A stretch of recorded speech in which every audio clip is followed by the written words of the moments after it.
and then we're going to jump in. Here we go. Okay. Hi, everyone. My name is Alex Tierney, and I'm a Global Partner Account Manager here at the Digital Marketing Institute. Welcome today. We are hosting a fabulous panel, and we're going to talk about all higher education trends to watch out for in 2023. We're really, really excited today to be joined by a brilliant panel. Let me go here. I'm there, but who cares about me? We have Charles, Dave, and Tom. Charles Ramos is from Ruffalo Noel Levitz, RNL. He is the Vice President of Graduate and Online Enrollment Management, and we're really, really lucky to have Charles today. Charles can speak to a lot about the combination of industry and academia, and we're going to hear a lot today from him. Next, we have Dave Keighron from UCW, University Canada West in Vancouver. He is a higher education innovator, professor, and entrepreneur. Dave is brilliant. UCW is fantastic, and we're really, really lucky to have him here today. And we have Tom Kendall as well. We are so privileged to have Tom. He is the head of digital marketing for EMEA in IBM. And we're just really, really thankful that Tom's here today. And we'll shed all of his expertise on what we should be looking for going into industry, and really how that might relate to what's going on in academia. As I said, just some housekeeping. Using the platform, we have a great chat area that I can see more and more people saying hello. Hello, everyone.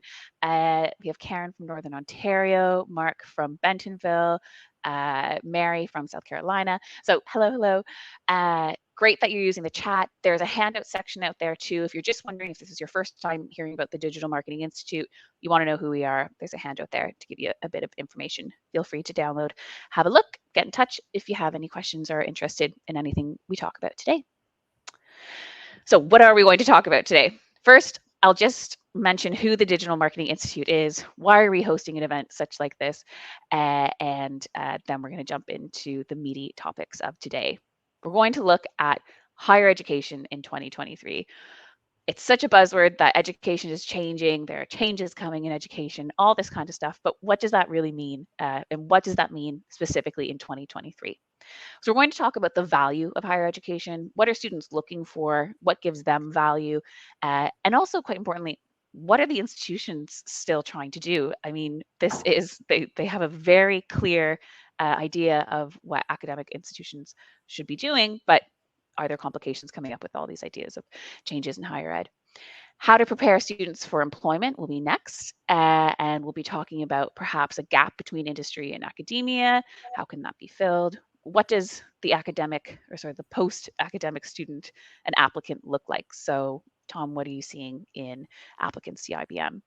And then we'll finish out on a really easy topic, how to stay relevant and competitive in the post-COVID world. So what that means really is we're seeing such a fast move to all things digital post-pandemic. How can universities and colleges stay relevant, and how can students stay relevant as they go into the industry? And then we'll finish up with some time for Q&A. So my idea here is we'll have about 45 minutes for discussion, 15 minutes for Q&A. We might run over a little bit on the discussion, but I do want to keep us to 1 hour. I recognize everyone's given up quite a bulk hour of your day, so we don't want to go over there. All right, so who is the Digital Marketing Institute? Well, first of all, thank you all for coming today. You must be connected to the DMI in some way, so we really, really appreciate your attendance today. We are quite excited about today's panel. The DMI is the world's leading global certification and professional body for the digital marketing industry. So we have a variety of courses, and we work with a variety of institutions to bring our curriculum into your offerings. So that might work with we might work with university partners, private training providers. We have work with corporate people as well. And what we do is through all of these different streams, we are looking to bridge the global digital skills shortage. There is a huge demand for people who are certified in digital skills, but there aren't enough people out there with digital skills certifications. So we come to fill that gap.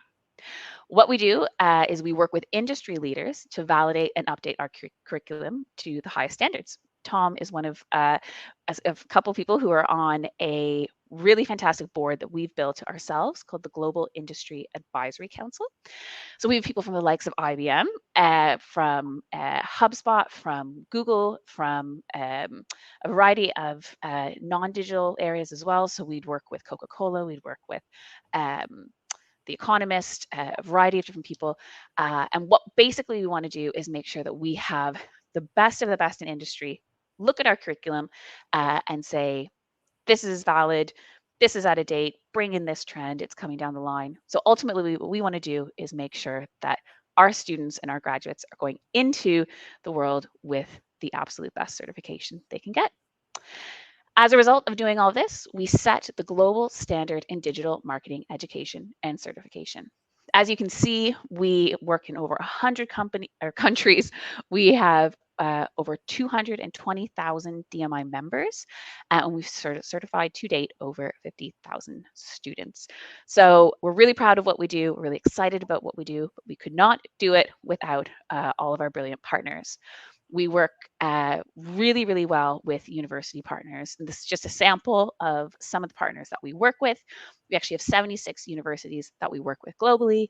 We provide content, we accredit programs, and it's really, really worked well. And we really like what we do, and we do it well. So that's why we thought today, let's just have a discussion about 2023. Let's hear from the brightest minds and just hear about what's coming down the line. What should we be thinking about as people involved in higher education?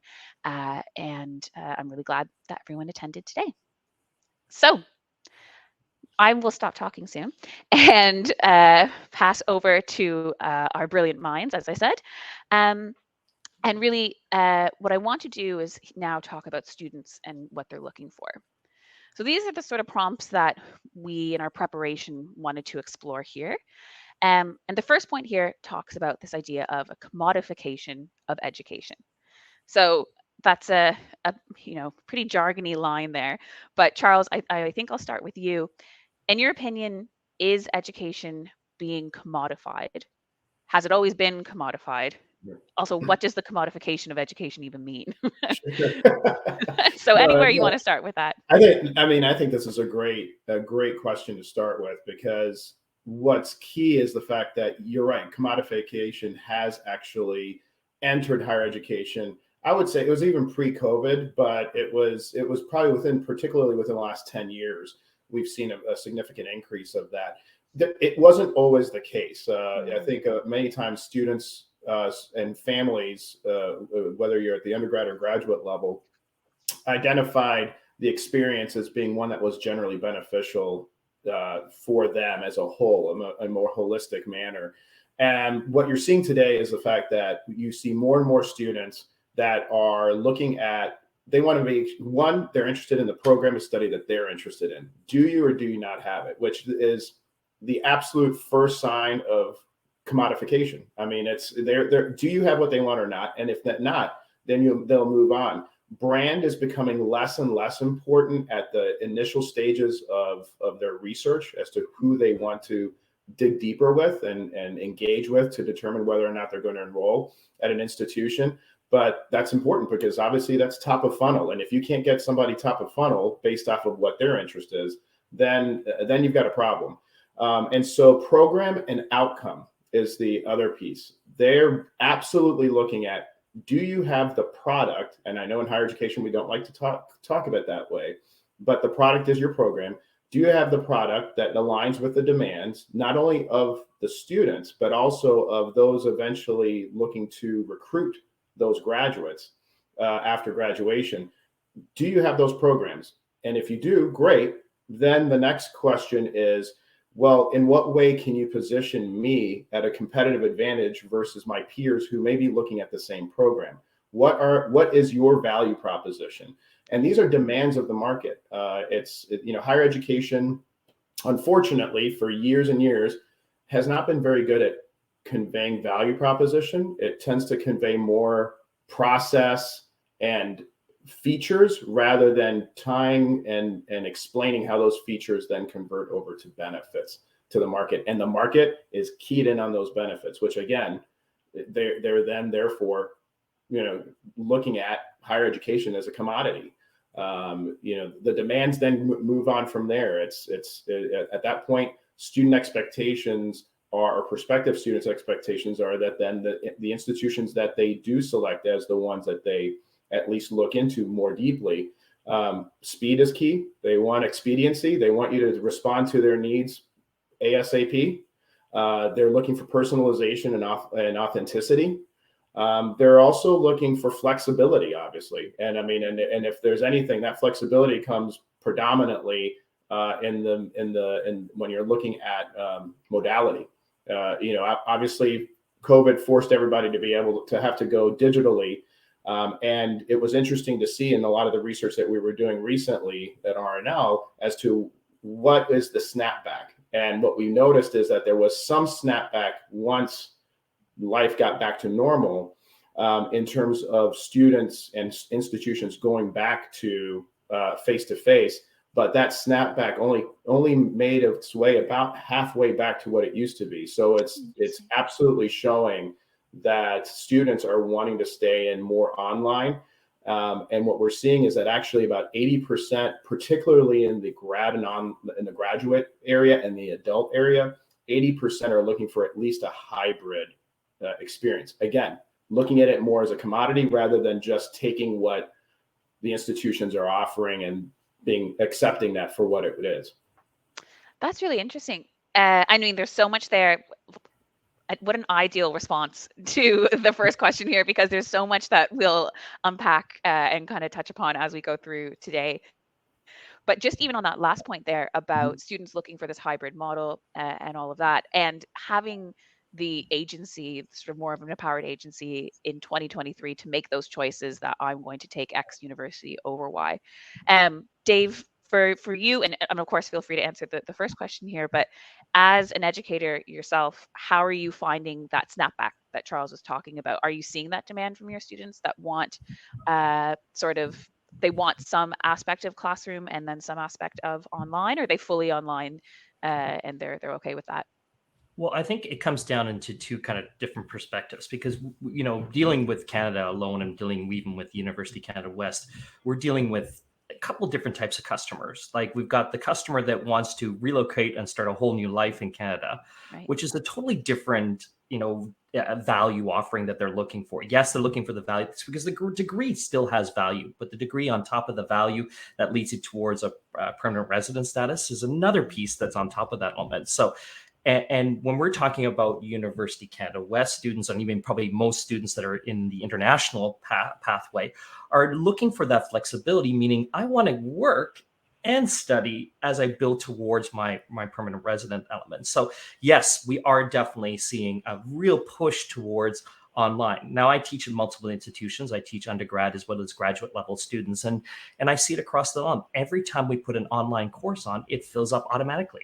So the audience is saying something. The customers are saying something. They're saying, hey, by the way, this is something that's flexible for me. And I love what Charles is saying, because I think everything, and even Tom's going to say the same thing, is that the world has become a place of one-to-one. And we have this element of personalizing things. And institutions like us need to start fast forwarding towards how do we create that one-to-one relationship? How do we help students using artificial intelligence? And by the way, we shouldn't run away from ChatGPT. We should run straight at it. We should run straight at it. Institutions are running so fast the other direction because they're like uncertainty of it. But technology is there as an advancement. It's there to help us do something better. And if we can leverage artificial intelligence and these things to help create that, like Charles and all of us are going to say, is that personalization helps shape their learning to meet their needs. Because again, you need to work to pay the bills. So let's help and create that flexibility. And that's what we're seeing at University Canada West. We do a hybrid program in a lot of our different courses where they have one in-day person element and the next day is an asynchronous element of working together around a project or that element around that element. But yeah, I believe in the flexibility, the personalization, and leveraging those technologies in supporting that learning journey. Yeah, brilliant. And do you see that across the different institutions that you're working in? Do you notice the nature of the student, or if you're speaking to prospective students or you're doing an info session, are you getting different questions, say now, than you would 5 or 6 years ago, kind of thing? What do you mean by different questions? As in, if we're seeing this increased commodification, our students kind of saying, well, what are you going to do for me? Or instead of, can you talk to me more about, what do I need to get into here? Is it that obvious, this idea of commodification, do you think? I think it's very obvious because the students are either tuned in or they're tuned out. And if you're not talking the language that they want to hear, guess what? They're not listening. They're not taking any value out of it. So, and you can see it because you'll see the level of engagement. So you offer something in a classroom, for an example, you offer an activity in the classroom and you only get 60% of the engagement with it, then you know that you're not really meeting the values of the students. So it's that constant element of, and what I do in my classes, I'm constantly throwing surveys back at the students to try and figure out where they're at and what value are they looking for. I look for value at the very beginning and say, hey, what are you in this class for? What's the reason? What's your purpose? Where are you going with it? And I'm constantly checking at the element because I want to make sure that I'm highly engaging them. And I find that I'm doing more of the highly engagement online than I do in person, because in person I can actually see body language. I can see how people are responding to what I'm talking about, but online it's a lot harder to do that element. So it's like, are they actually engaged? Meaning they even have their cameras turned on is another problem that we run into. So again, so I think on and like we can see it clearly. The customer, like I like to call them, they're the customer, and the customer is like, how do we get them to an element of, hey, am I getting you enough value that you're going to tune in, you're going to participate? Because the more I can get to participate and then collaborate that learning, we're going to get more out of this. Yeah, that's so. And Charles, are you seeing this in any of your research? How are the universities responding to this? Are they saying, look, we're not businesses, we're academic institutions? And obviously, I'm sure there's tons of variance here, but, or is there a recognition that, look, the world has changed and this is something that we need to get behind? We need different marketing, we need different comms. What are you seeing there? I think more often than not, it's a mix. And the reason I say that is because it just really depends on who you're communicating with at the campus level. So whether it be the research that we're doing or even the consulting that we're doing with institutions, at the undergraduate level, I think that the tendency has been moving towards more so to meet the market where it is faster than what we're seeing particularly at the graduate level. And I think the core reason there is that when you're looking at the traditional undergraduate population, there's more centrality around the control of recruitment and marketing efforts that then it's much more easy to be able to then control the overall strategy. And those individuals certainly understand to a greater degree, I think, where the market's going. The fact that, let's be honest, the market has been, for all intents and purposes, trained by the Netflix experience, by the Starbucks experience, by the Amazon experience. It's not like they came in and decided we're just going to be tough on higher ed. They've been seasoned and what I call tenderized over time in this case. What I see is on a graduate level, it's a bit more challenging because for most, it's particularly in the States, for most institutions in the States, the graduate recruitment process is far more decentralized. And so therefore, there's less consistency. You've got some individuals who are far more, not just aligned, but in tune with market dynamics, some that are less. So depending on the program directors, the faculty, you have a myriad of different, not only experiences, but understandings of the market, and their approach to outreach, engagement, and nurturing are all going to be based off of what they know and understand rather than what best practice may be. And of course, I mean, that's my role in a sense, is to help educate them and guide them towards best practices rather than otherwise. But I think institutions are slowly getting there. I mean, I think that even moving towards the online modality, we still hear institutions saying, well, we're happy to get back to face-to-face. It's like, well, that's great, but you're closing the door on a large market. And as I said earlier, only 20% of the market really is looking now for face-to-face solely. Well, that's a pretty small slice of the pie to then compete against everyone on. I personally would much rather be able to say that my product is really matching up and aligning to 100% of the pie because the chances of my being able to hit my enrollment goals are far greater than if I only had 20% of the total market to play against. And at least in the States, 2,000, 3,000 plus institutions to compete against nationally, let alone those regionally. Yeah, and I think that's really interesting talking about those enrollment numbers, because I was just doing some research here, and then also this is what I do in my day job, but just getting an idea of what the sort of enrollment figures are like at the moment. And enrollments, I don't know if this is a pandemic thing, but enrollments are down. Yeah.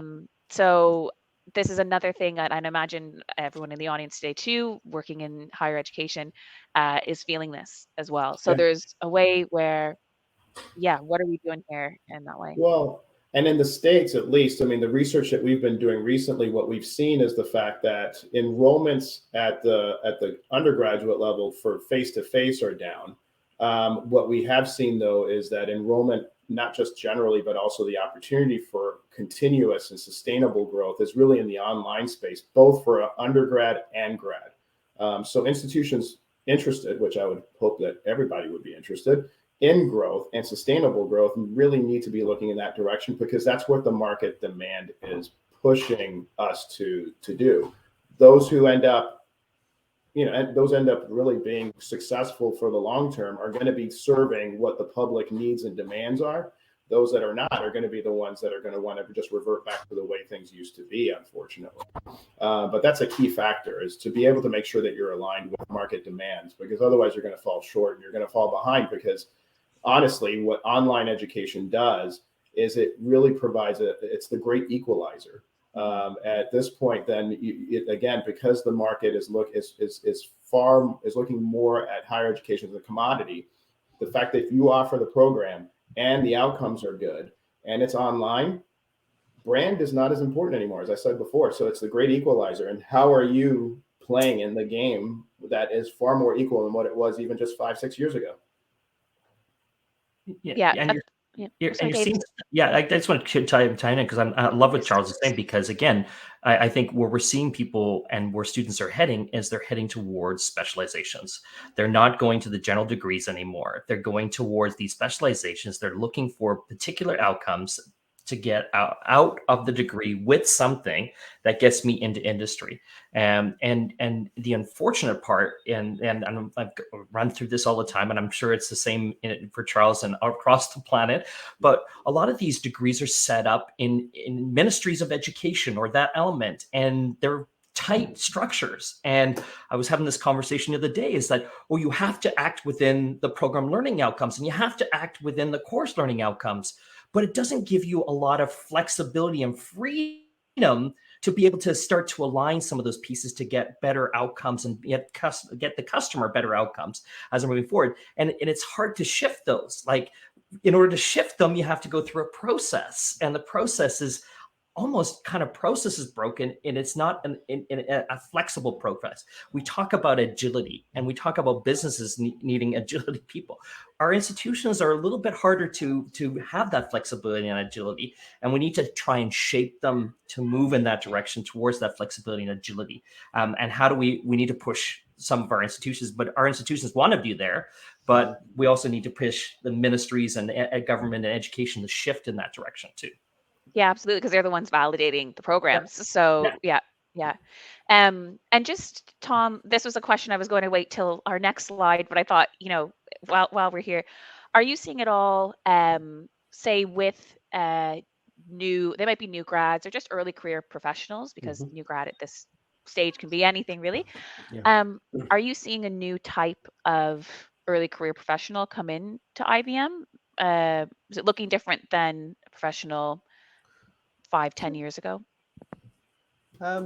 Yeah, more from a digital perspective, definitely more digitally rounded, right? I think from I'm trying to think when I was at uni and what I was learning when I went in, more, I would say, a lot more up to date with the latest trends, a lot of points of view which are strong, and actually bringing, from what I've seen, a lot of the latest testing and innovation things that we've been doing in IBM have been grounded and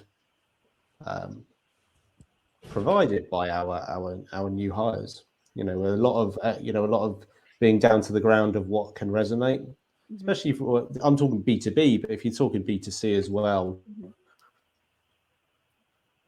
having that especially digital changing so often, no, a lot of reliance, I'll be honest, on our new hires.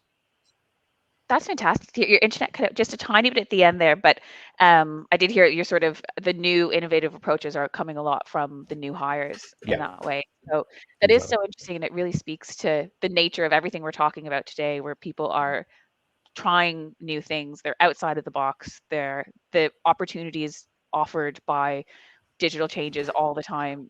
Dave's talking about I'm mixing up my acronyms. GPT, chat. GPT. So I'm an academic in my earlier years, and perhaps maybe I have a mental block on it. But it's just there's so much coming out that the new grads are also these digital natives that are able to really engage with all of this in its second nature. So that's really interesting to hear. And we'll jump into Tom in a moment. I am keeping an eye at the time as well, but I could spend all day talking about this. I guess then just kind of looking at how these new grads who can bring in these new ideas and innovative ideas. And actually, Mohammed here asked a great question about how can universities stay competitive? Because if you're going online, you're competing. You're not just competing with the Vancouver area now. You're competing with the world in this kind of way. So just throwing this out to the panel, but how can universities stay competitive? They might use things like micro-credentials, they might use things like internships, all this kind of stuff, but how do you bring in this knowledge that then they can bring to IBM or other jobs? But how do you stay competitive? How do you get students in? What new things are you engaging with? What would be anyone's advice here? Well, go ahead, Charles. Go ahead. You go ahead. Are you sure? Well, one of the things I was going to say is I think that inevitably an institution needs to continuously be operating off of, and this is leadership down, top leadership down, off of an investment-minded approach. I think so. I'm taking kind of a few steps back here, but let's be honest. Higher education, I think, no matter where we are on the globe, for the most part, is far more budget conscious than investment-minded, and so. The first step is to have that. The second step is to really make sure that you're investing, therefore, in research that is keeping you up to date on all of the changes in market demand. I mean, when you're looking at programmatic changes and demand from the market itself, it does shift, and it can shift quickly. We've seen it. We've seen it in our own research. At the same time, being able to be aware of the demands that exist within the employer market itself, and being able to match those two together so that then the products that you're offering are aligned with both markets' demands, rather than just one or the other, where then there may be a bit or none. Many times institutions don't want to invest because market research to that level is not cheap.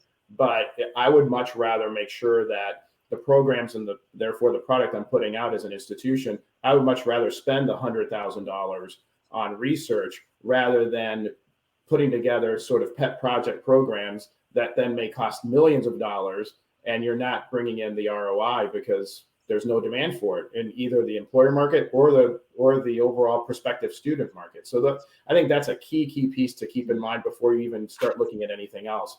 In terms of then being competitive, let's say you do have the right program and it's completely aligned with the market, then you have to effectively communicate it. I said something earlier that I think is really key, is that you have to be clear in your ability to communicate the value proposition. If not, then nobody really knows what you have. When you start looking at institutional websites and program pages, what you usually see is much more process-oriented language. It's not value proposition centered language. And that's a huge miss, because when you've got a market that is truly looking at what you have as a commodity, they're going to want to see what benefit do you bring, why you as an institution. If you're answering more the what than the why, then you're not effectively attracting, influencing, and informing that prospective student in the way that will actually capture them. And so I would even say that even if you had the exact same program as a competitor, everything was carbon copy the same. If you have the ability to better communicate the features and benefits than that other institution, that in and of itself is a differentiating factor. Yeah, absolutely. And that really must be difficult for some higher ed institutions that have just relied on, of course, people are always going to want to go to university. We're the local university here. We have X courses. They haven't ever had to really face this problem before. So that's a steep learning curve. And as you say, data-driven is the approach to that. Invest in the research in that kind of way. Yeah. And Dave, what would you think about that too? Well, again, like I think we I think institutions fall back on their laurels, which is the degree. The degree has value. It still has value. It still is there. But will it have value in the future? We already have some challenges coming at it, like lots of different, from MOOCs to, to micro credentials to all these different elements. But again, are we really listening to the customer? And going back to the same thing in the invest in the customer, we go back in the world of digital right now. It's all about what's the value to the customer? What are we trying to do for this customer? Who is the customer? How are we trying to create the experiences? And I think we need to root back to that customer element. And again, this, as Charles said, we can't. You're not going to go compete with Harvard and Stanford and all those elements. They're got that. Like move on past that. We could go back and we can look at that customer and say, hey, look, we can do something different. We can create things that get you job ready. And that's what we need to. Students need to be job ready. They need to be walking out the door and they need to be job ready. They need to have the pieces to do that. And what institutions need to do, we need to invest in technology. We need to invest in technology. We need to invest in agility to be able to move fast. And we don't want to say break things because that was wrong. We learned that from Facebook. We don't want to break things, but we want to move forward. And one of the things we think about design thinking, and design thinking, we think about how do we fall forward, not fall backwards, fall forward, learn from our mistakes, and then grow and move forward in those elements. And I think, and the biggest thing, and what I love about my relationships with like institutions like digital marketing institution, we don't have all the knowledge, guys. We don't have all the connections. Yes, we have the research and all this element, but we don't have a lot of the industry knowledge. It's how do we bring that industry knowledge in? So we need to go find those key partners that are going to help us keep building that new knowledge, that keeps refreshing the knowledge and keeps building those partnerships with us, because it doesn't take one individual, it takes a community to build something. And I think that we have to realize that element. And I go back to, we talked about value proposition, the business model canvases. We go back to our served addressable market. We need to focus, we need to streamline, we need to figure out what value do we offer and where do we offer that value and how can we? And then once we start evangelizing those individuals, then we can start saying, okay, what other addressable markets can we go to?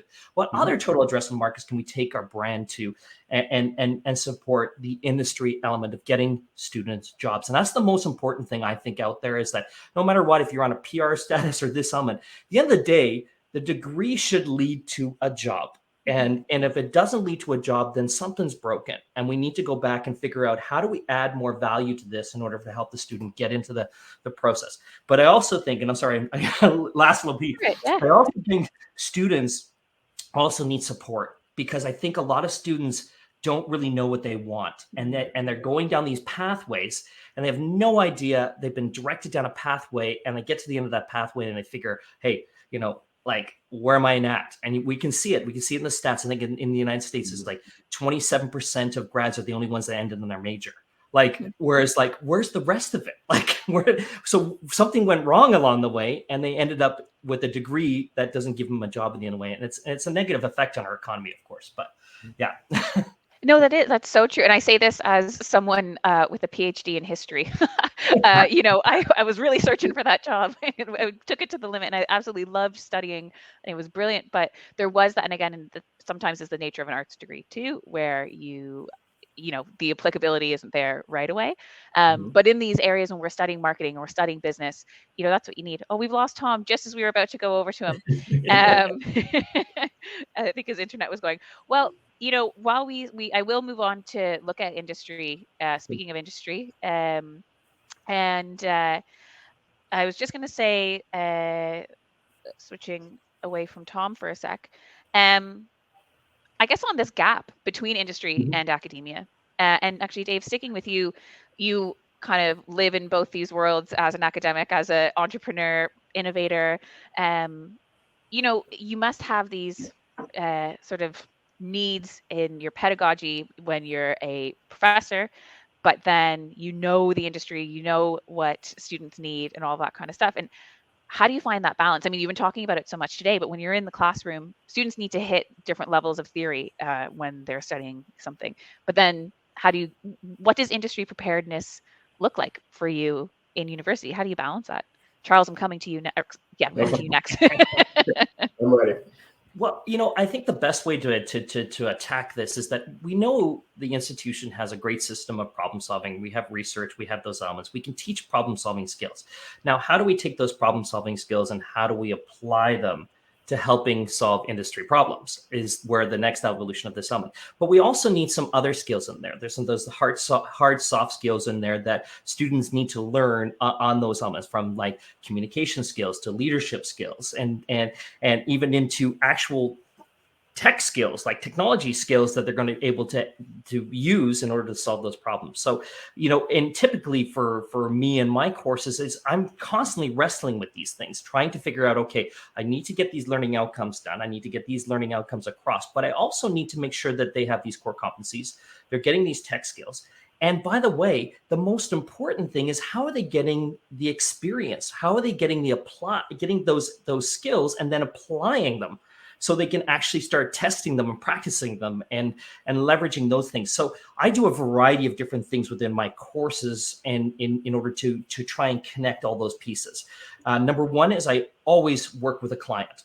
Always work with a client, no matter what. From a small business, always small businesses, bring in small businesses, and I put students in front of them. And I do it in a variety of different ways. And I hope I'm not going off the panel. Tell me you go in a different direction. But what I do is I do podcasts. I do live podcasts with businesses, and I have conversations with them, some of the challenges they're facing.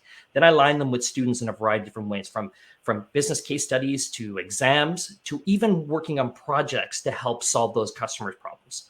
And so now those individual students are going out and taking everything they're learning in the classroom in combination with micro-credentials that I get from DMI or HubSpot or Hootsuite or any of those elements, and taking those in and saying, okay, let's go put these into action and let's see how they do. And if they don't do well, we've learned something. And if they do well, we've learned something too. But even if they don't do well, we go back and we say, okay, where did it go wrong? And how do we fix it from there, versus giving them the theory, the idea, and not giving them any time. Like, yes, there's elements of simulation out there that do touch some of these things, but not enough. They need to be put in the pain seat. Like, they need to see what the entrepreneur or the individual is experiencing every day and the challenges they're facing every day. And then if something goes wrong, I want them to fail. I want them to fail more than I'd rather see them fail in my classroom than fail out in industry. I'd rather see them fail multiple times, and I can help pick them up. I can help pick up the pieces. And so that's where I think we need to do is in more and more of these courses is trying to figure out, bring more of that, those practical skills in, giving them more opportunities beyond internships. And like I always call them micro internships. So in every course, they should be working with a client or working with someone in that element that allows them to put it into application right away and test it, see if it works. Yeah, and Alex, I'm just seeing. Oh yeah. Alex, you able to hear me? Apologies. No problem. I can hear you. Great. Apologies. No problem at all. I can see it there. I just had a quick look, and if the webcam isn't working, no problem at all. I can try one last time to see if it might work for you. But if not, Tom, I was actually, Charles, I know I said I'd come to you. No worries. Get you. But Tom, I was just wondering, we've been talking so much about being in the classroom and marketing, getting students in the classroom. Once they graduate, what are employers looking for, particularly in 2023? I know that's quite a general question. So whatever in your specific area that you're seeing, but is there anything specific to now that's new that you're kind of looking for? So it could be more soft skills. Could be, Yeah, good question. But right now, better broadband, please, in Belfast. Apologies, everybody on the call. No problem. Look, I've been lucky enough to be marketing experience coming up to over 18 years now, both from a media agency point of view, and also now in IBM. So from a client side, and most of that has been on a digital marketing perspective. I think all the points that we just talked about in the first section was really relevant, actually. Like, when I am recruiting, or when the team are recruiting new hires, there are obvious things like a relevant degree, okay, certification, DMI certification. It is obviously, those kind of relevant certifications relevant to the digital marketing perspective. And I suppose that kind of then links into added bonuses, which would be experience with the latest tooling or analytical platforms, off the top of the head, Google Analytics or a CMS system, or the likes of Marketo. Platform knowledge is not essential, but it's a really good added bonus, what I always look for. I'll be honest though, from a soft skill perspective, and it's being, I think, one of the questions you've got is like workplace ready. Eagerness to learn and enhance their knowledge is definitely one thing. I always look for somebody who's confident and looking to innovate, looking to put new ideas forward, looking to test things. One thing that I don't think, well, I would say I wasn't great as a student as, is a good timekeeper. Yeah. Being able to hit deadlines, working with your workload accordingly. As soon as you come into kind of into the workplace, different needs and different wants. Everything normally is a target, and normally everything is a deadline. And so working according to really give value time to get valued manager feedback instead of last minute rushing is always really key. I always ask for examples of kind of the timekeeping aspect. But I'll be honest, one thing that has been coming through is the need for a good analytical knowledge. I think, where the audience are, what audiences are doing, touch points, multi-touch attribution. I'm throwing out a lot of acronyms here and a lot of things, but really sensing how, even from a B2B or a B2C perspective, really looking at how to connect those dots, and everything is down to data. So having a good sense of tools, or just being able to make sense of data and looking at trends to then put into a prospective test or prospective kind of result from a project that you've been working on is really key. One thing I would add though, and I'll probably send this to the people on the team, on the people listening on the call. Personally, I never expect anyone to hit the ground running and perform miracles on day one. That's one thing that is really key. And for me, it's looking for somebody who's eager to collaborate and team, but also show they're being proactive in wanting to push both themselves, but crucially, the company forward. So hopefully that's kind of a bit of an idea of kind of some of the pieces that I personally been looking for. But have things tremendously changed. I talked about getting up to speed with the latest trends and being able to show how that works in a relevant environment is really key. And I think the other thing is to really looking at some of the tooling and platforms that are kind of hot at the moment. The big ones are notoriously being used by the big companies. Yeah, that's such a good point. And I mean, and it's great that you say, you don't have to be flying on all cylinders on day one when you're coming in, especially as a new grad. But those skills really are so important. The idea of showing that confidence, whether or not you feel it on your first day, and that idea of just being prepared, going in there and having those soft skills. I was looking at this a lot, that I couldn't believe the number. Actually, it was I think it was done by Times Higher Education, researched employers in 2021 and just did a survey of whether or not they felt the grads were workplace ready, and 80% said no in terms of soft skills. And I was floored. I really couldn't believe that. But I'm seeing nodding heads, so I'm the minority here. I mean, on the academic side, Dave or Charles, can you guys speak to that in terms of what you're seeing? What's your impression of that there?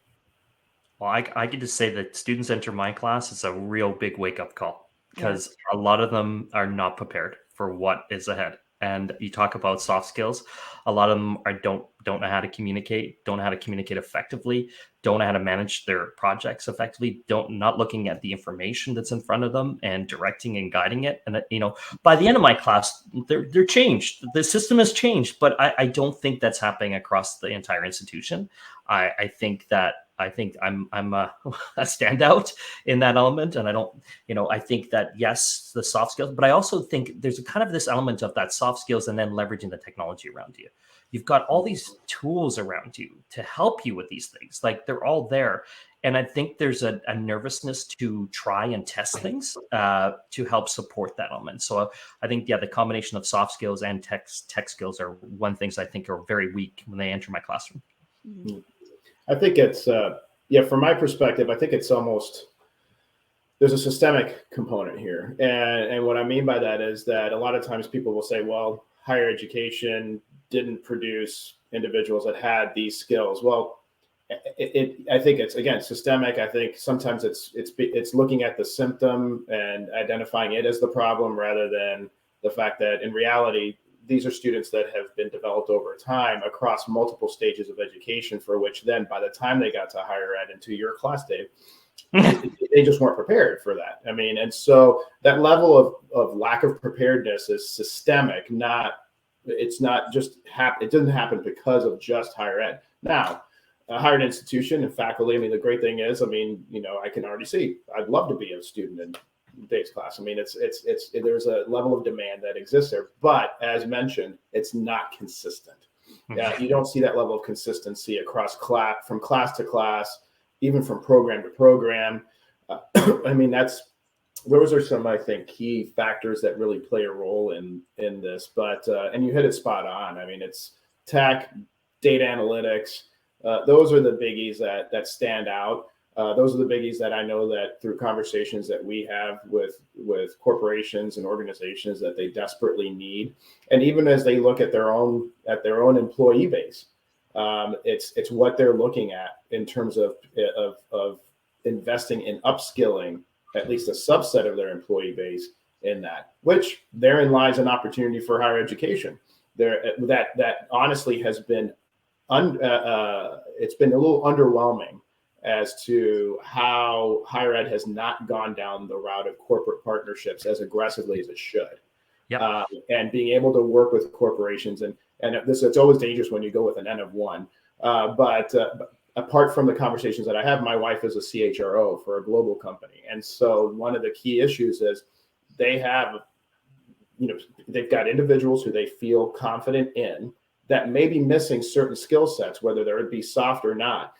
And they need outside entities to help them in being able to further develop these individuals. Well, what a perfect entree for higher education to come back in, a completely different vertical, an opportunity to really take advantage of that and work with these organizations to develop something that is absolutely aligned with what their current needs are, which then goes to something that was mentioned earlier, which is you need to be nimble to do that too, as an institution. But it's absolutely, I think that the opportunities exist certainly to be able to prepare the traditional and graduate student as they're moving through the process, but then there's also that opportunity to be able to upskill those individuals that have already been hired, are already at the organization, and now meeting that organizational need directly. That's I think another amazing opportunity in order to be able to align what the organization's needs are with the gap that may exist, from that was just kind of part of the process and part of the system from the beginning. Yeah, and I think you articulate that so well, which is something I wanted to ask you, Tom, just this idea that, the academia and industry gap, if we're talking about one, doesn't just exist as you're a student for a short period of time and then you go to work. Yeah. Actually, professional development is so important. So, Tom, what you're seeing, maybe not even with early career professionals, it could be any professional. What role does professional development play, say, at IBM or just amongst your network? And how is that changing too? Yeah. It's huge. Yeah, I was thinking through just some of the answers that Dave and Charles was giving, and I completely agree. One thing I would say is It does really take time to be business ready, and even day to day, I'm learning everything, right? Every knowledge up skills, especially from a digital perspective, because you're always learning from a beta, however high you go, from grad to exec. You're still going to have those tough discussions with key stakeholders, right? That's never going to go away. And I would say one thing that did come to mind, which I would highly recommend to anybody and everybody, is get your work experience in. Get your work wherever you can do, if it's via your degree or via your education, or just during the summer holiday breaks, or whenever your breaks are, getting work experience in really allows you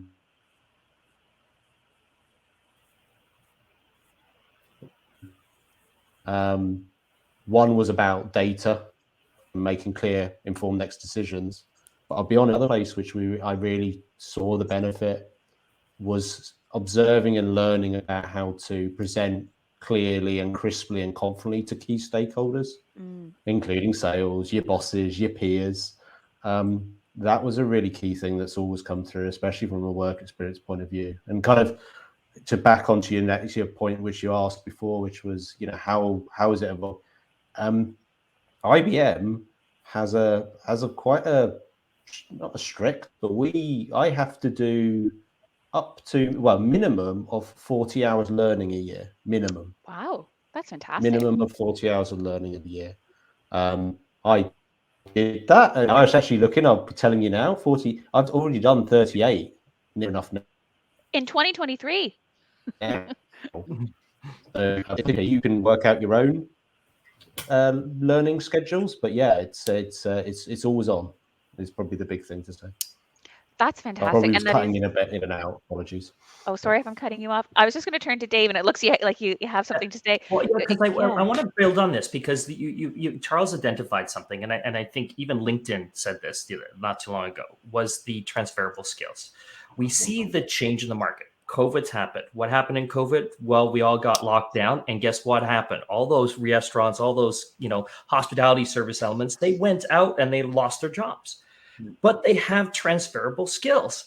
But nobody realized that, hey, by the way, this whole digital customer service thing was happening.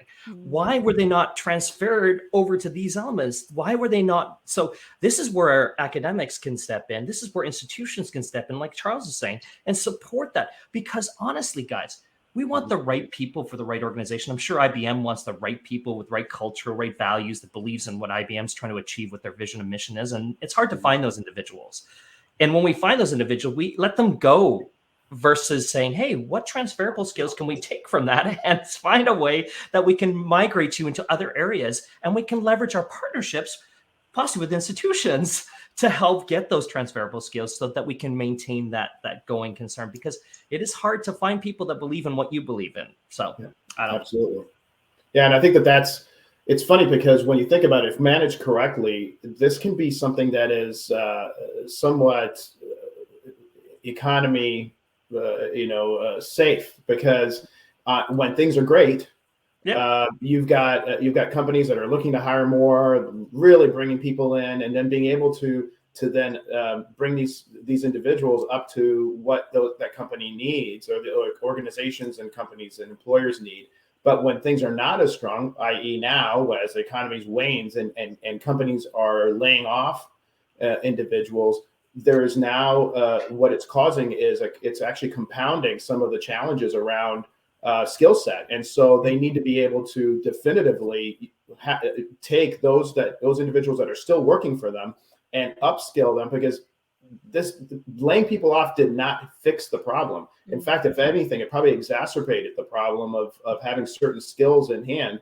So now they need to be able to make sure to upskill those that are still there, and higher ed can be a partner in that capacity as well. So whether it's great economy and growth, or contraction and recession, there's an opportunity on both sides to be able to really make a difference. And in looking at higher education as a business, it can certainly help propel institutions forward in a manner that they haven't been as used to doing. So absolutely. And it's a matter of, how do you and going into our final point today, and I know we're coming up on time, everyone, and thank you for your questions throughout. We've actually managed to hit on most of the questions that have come in by this, but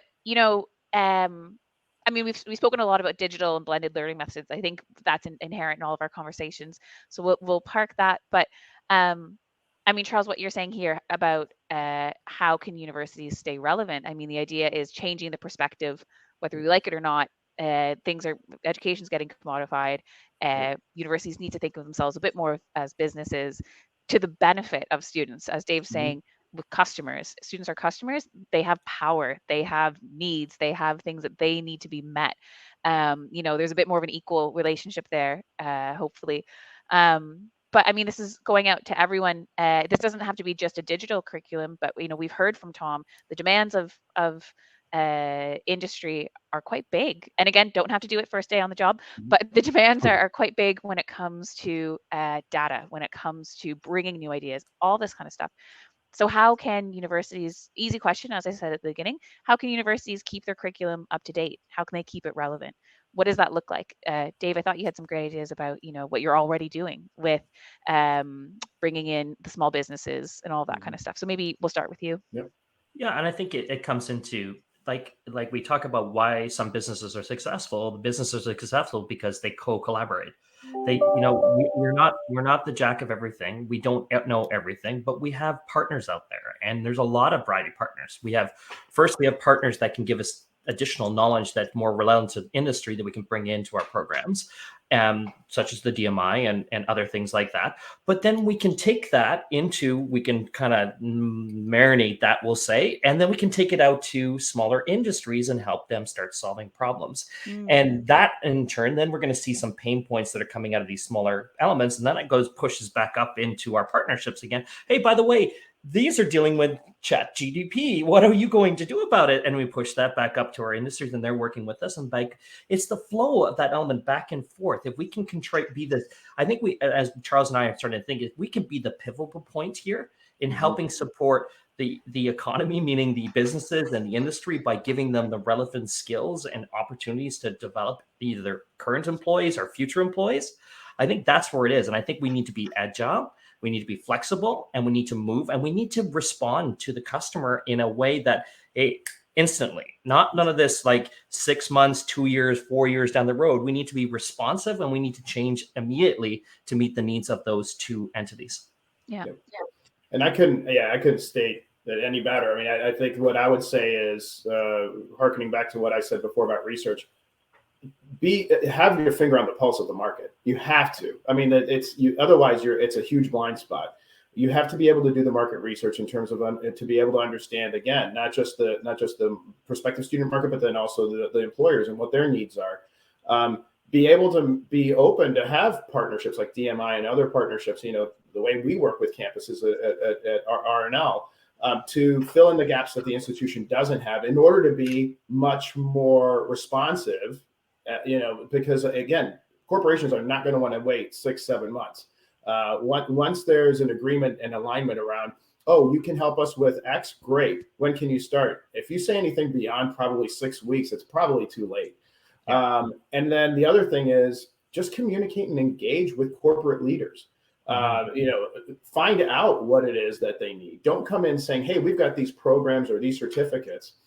Come in using that as leverage, just to be able to identify and communicate the level of expertise and experience that you have to be able to provide those. But then how can we formulate something that's tied to exactly what your needs are today? And being able to communicate it in a way where it's not seen as a benefit to the employee. I know that's nice and it feels good to be able to say it that way. But the C-suite individuals are more interested in how does it make it more of a competitive advantage to the corporation. They already feel that they're providing benefits to the employees. Many companies are offering X number of dollars a year towards continued education of some sort. This is something else. You have to communicate it in a way. It's like, how can we make you much more competitive, increase your competitive advantage in the market by virtue of helping to upskill in the way you feel you need your employees upskilled. And that triggers a conversation that is very different than if you just come in saying, this will be a nice benefit for your employee base. Yeah. Yeah, that's a really good point. And I mean, again, leaves me perfectly to ask the final question of the day to Tom. And then, of course, if anyone wants to add in, please do. But Tom, what is the ideal? We're talking about staying relevant. And, if you're looking at upskilling your team by having them, whether it's take a university course, take a short course, whatever that might be, what's the ideal relevant offering? What does that look like in terms of what you need? Perhaps that's too big of a question to ask, but I'm doing it. No, I think it's both the other comments hit the nail on the head. It's up to date. It's being a positive impact quickly and easily. It's ones that you can get hands-on, and it's not kind of fluffy. It's actually, you can get some value and you can put it to your back practice straight away and show that you're hitting a specific KPI or a target that either IBM have set, or if you put it into any business, it needs to be relevant, on point, and easy to implement. Yeah. Well, that's brilliant. And thank you for the sort of succinct response there, because as Kim is pointing out, I know we're over time, everyone. I'm very sorry. I could be here forever to have this conversation. So I really appreciate everyone's time. I know we have some great comments here. Pat was kind of questioning the idea of students not being customers, saying that they're actually our product. And I think that's a brilliant point, Pat. Keighron, it was great to hear how at the community college level, you have a program advisory committee where they gather industry related feedback about their programs to make improvements. That's fantastic. And I mean, that's sort of similar to the work that we do with Tom and the bigger board. I have to stop. So thank you everyone so much for today. I really enjoyed it. I hope you have too. Dave, Charles, Tom, it's been brilliant. Just to reiterate again, Dave is based out of UCW amongst other institutions, but reach out to him. He's on LinkedIn. Just Dave, again, we could pick your brain all day. So thank you so much for being happy here. to share any resources, anything that anybody needs. Talk about multi-sided business models, because we can talk about some of those things that will cure that product situation. But yeah. lots to do. Oh, brilliant. And Charles, thank you so much. Charles works in consulting with RNL. As you can see today, he's just absolutely brilliant. So if anyone is interested in reaching out to them, absolutely reach out. Again, he's on LinkedIn and just absolutely happy to be a resource. Yeah, brilliant. And finally, Tom, thank you so much. And thank you for braving through the troubles of the internet. That was me on our last webinar. So I completely feel your pain. And it's been such a privilege today, because I just can't imagine being a university student and being able to listen to the best in industry say, what are you looking for? And you've told us. So just that alone has just been amazing. So it's been a real privilege. Everyone, thank you so much for your time. We're 5 minutes over, but I really do appreciate all of your time. And just to say, the DMI runs a series of webinars. We'll have our next one we work in calendar quarters in our little minds here, so it'll be in Q2. We'll have another one, so do keep in touch with us. As I said, you can download a handout if you're interested in hearing more about us. Keep on our mailing list if you're interested in hearing about more webinars. It has been a real pleasure today, and lots to think about. So Dave and Charles, enjoy the rest of your day. Tom, enjoy your evening, and everyone, wherever you are, have a great day. Alex, thank you. Thank you, Alex. Thank you for everything. Thanks, guys. Thanks, Charles, Tom. Thank you. Bye.